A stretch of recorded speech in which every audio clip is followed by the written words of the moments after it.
2025-এর October Dhaka বিমানবন্দরের ইতিহাসে সবচেয়ে ভয়াবহ অগ্নিকাণ্ডের ঘটনা। স্পর্শকাতর এলাকায় এমন ধ্বংসলীলায় স্তম্ভিত হয় দেশবাসী।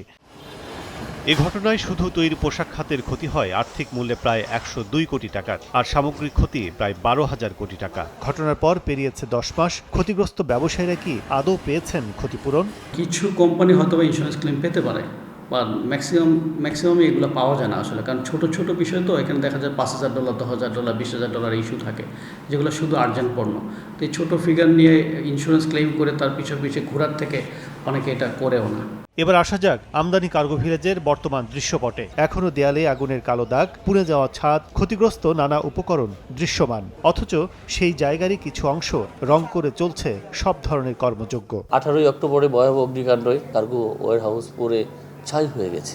10 মাস অতিবাহিত হয়েছে, অদ্য পর্যন্ত এই কার্গো ব্যবস্থাপনার কোনো আমরা ভালো কিছু দেখতে পাচ্ছি না।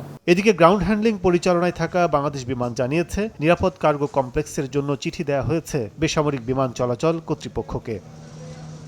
বর্তমান অবকাঠামো কতটুকু নিরাপদ জানতে চাইলে পুরো বিমানবন্দরের নিরাপত্তা অবকাঠামো, অগ্নি নিরাপত্তা ও পরিচালনার দায়িত্বে থাকা সিভিল এভিয়েশনের পর্ষদ সদস্য কেউই কথা বলেননি। আমাদের বি সেকশনে যে চালু আছে, এখানে নিরাপত্তা সঠিকভাবে রয়েছে এবং ফায়ার সেফটি প্ল্যান এটাও আমাদের অ্যাপ্রুভালের জন্য অপেক্ষায় আছে। ভবনটিতে অনুমোদিত ফায়ার সেফটি না থাকায় কার্যক্রম পরিচালনা ঝুঁকিপূর্ণ বলছে ফায়ার সার্ভিস। আবারও কোনো অঘটনের দায় বর্তাবে বেবিচকের ওপরই। এই বিল্ডিংটা তো একসময় করা হয়েছিল, এটা একটা কার্গো স্টোরেজ ফ্যাসিলিটি।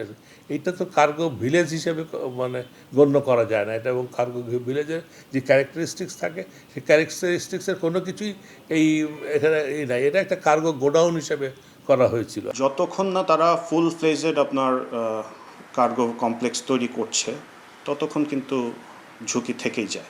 সাময়িক সুবিধা পেতে নিরাপত্তায় আপোষ করলে দীর্ঘমেয়াদে আরও বড় ক্ষতির ঝুঁকি তৈরি হয়, সতর্কবার্তা অংশীজনদের। স্বল্প পরিসরে হলেও এই পোড়া কার্গো ভবনের নিচেই প্রতিদিন আনাগোনা শত শত মানুষের। চলছে ব্যাংকিং, কাস্টমস এবং পণ্য খালাসের মতো কার্যক্রম।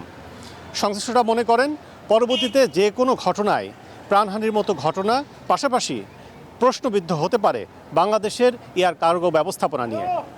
শাহজালাল বিমানবন্দর থেকে কাজল আবদুল্লাহ, সময় সংবাদ, ঢাকা।